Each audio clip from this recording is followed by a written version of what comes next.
Hypothetical heaven, mastering if clauses in English. Hello learners, welcome back to our English language learning series. Today, we are diving into the fascinating world of hypothetical questions, specifically focusing on if clauses. Remember, these types of questions allow us to imagine and discuss situations that are not real. They can be fun, they can be serious, but they are always interesting. So, let's begin.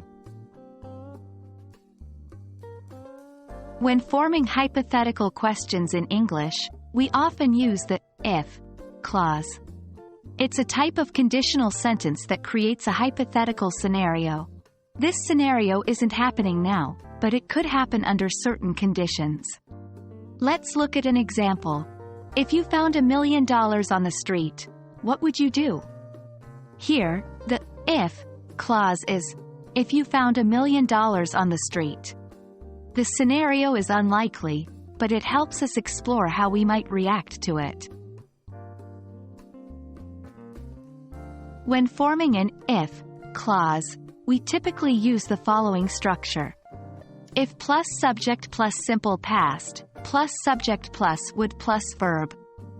This structure allows us to set up the hypothetical scenario, if clause, and then ask about the possible reaction, main clause. Let's look at another example. If you could travel anywhere in the world, where would you go?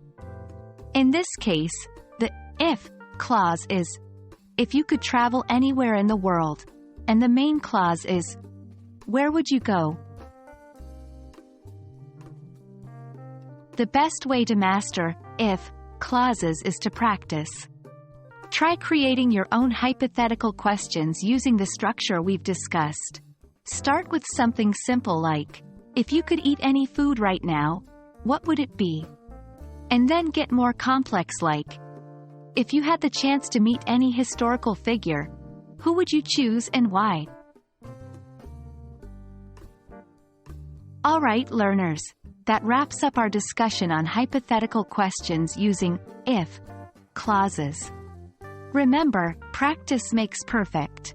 Try to integrate these types of questions into your everyday English conversations. We hope you found this lesson helpful, and we look forward to seeing you in our next video. Until then, keep practicing, and keep learning. Happy studying!